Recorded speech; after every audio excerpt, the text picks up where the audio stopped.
Do you know that Africa has been put in a structural trap by Western colonialism that led to the results many parts of Africa is still facing struggles like poverty, malnutrition, and instabilities? Listen to African expert Fidel Kobo explains. There's a very simple, straightforward explanation, which is the colonial legacies. And of course, a lot of people say, well, come on, colonialism is over. It's been, several decades since independence. But we have the unfinished business of decolonizing economic structures. So I focus on the economic structures that actually produce the results that we're looking at.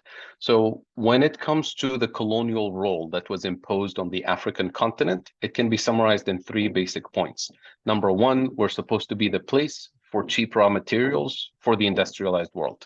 We still play that role today. Number two, we were supposed to be the place that consumes technology and industrial output from the global north. We still play that role today. And number three, and most importantly, we're supposed to be the place where obsolete technologies, assembly line manufacturing that is no longer needed in the industrialized world is outsourced to us under the label of development, cooperation, job creation, technical assistance, all of that. But effectively, what it does is that it permanently locks us at the bottom of the global value chain. That was the role we played during colonial times. And unfortunately, that is the role we continue to play today.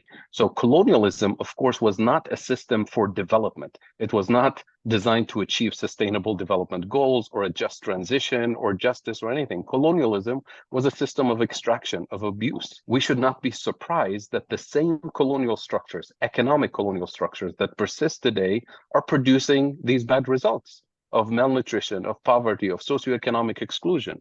So that's why in the context of the just transition and the context of decarbonization, we always say we cannot decarbonize a system that hasn't been structurally and economically decolonized yet. And when it comes to kind of the visible manifestation of these problems, the issue of external debt, that is debt denominated in foreign currencies, in dollars and euros. It is a serious problem because it takes a huge amount of fiscal policy space that doesn't allow our governments to invest in the building blocks of development and prosperity, such as basic health and education and infrastructure, because we have to prioritize paying the external debt.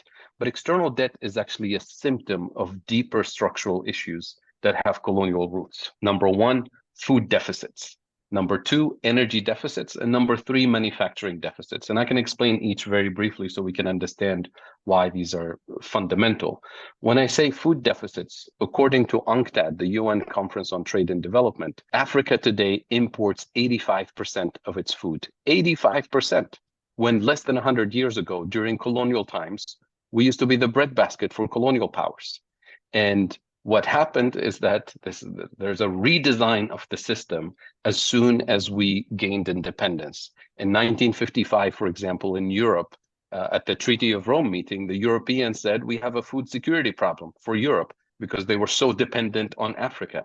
And that introduced the common agricultural policy, which is in place to this day. So what is CAP? It's heavy agricultural subsidies to produce the core crops in Europe, such as corn and wheat and soybean and the core food security items.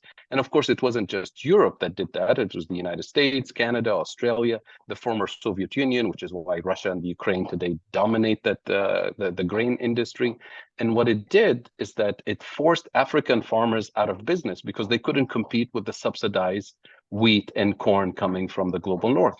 So we had to redesign our agriculture to specialize in cash crops for exports: coffee, tea, tobacco, bananas, all the complementary items. So today we live in a world where we consume what we don't produce and we produce what we don't consume.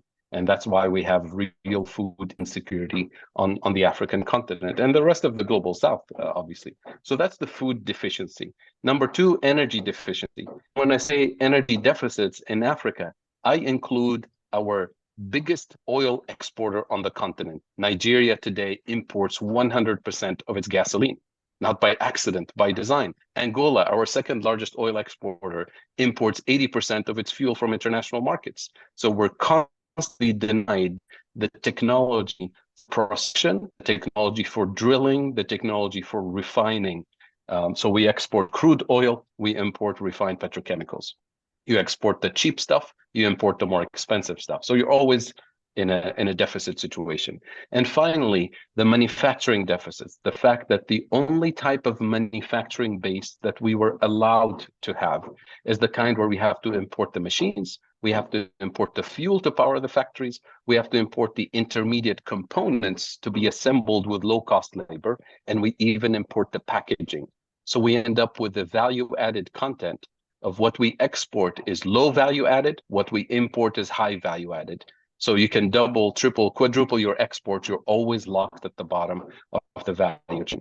And here's how it's manifested. You have these structural deficits, the most fundamental areas. As you know, no country can function without food, without fuel, without manufacturing. So we have structural trade deficits. And what structural trade deficits do is that they weaken our currencies relative to the dollar, relative to the euro. And with the weaker currency, anything I need to import the next morning, whether it's food or fuel or medicine, you import it at a higher price. So we literally import inflation in the most sensitive areas of the economy, therefore hurting the most vulnerable people in society.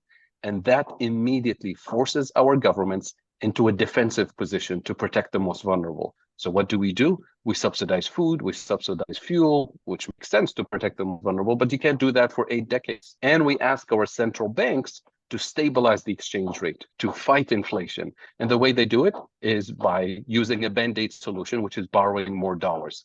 And that gets the external debt into a vicious cycle that is unsustainable, which means now the government is completely obsessed with prioritizing economic activity that will allow us to earn dollars as quickly as possible so that we service the debt. And we deprioritize economic activity that is actually transformational, that is actually the foundation of development and prosperity. And that is the essence of why we neglect so many of the priorities. And that's why a lot of the fiscal policy space that our governments have is dedicated to servicing the debt, which is by design the colonial architecture that was imposed on us. So that's why we say we can't really achieve the sustainable development goals or a just transition or any of the goals that we want to achieve under a system, an economic system that's still structurally colonized when we have economies that are technically steered from abroad. Subscribe for more analysis on world news.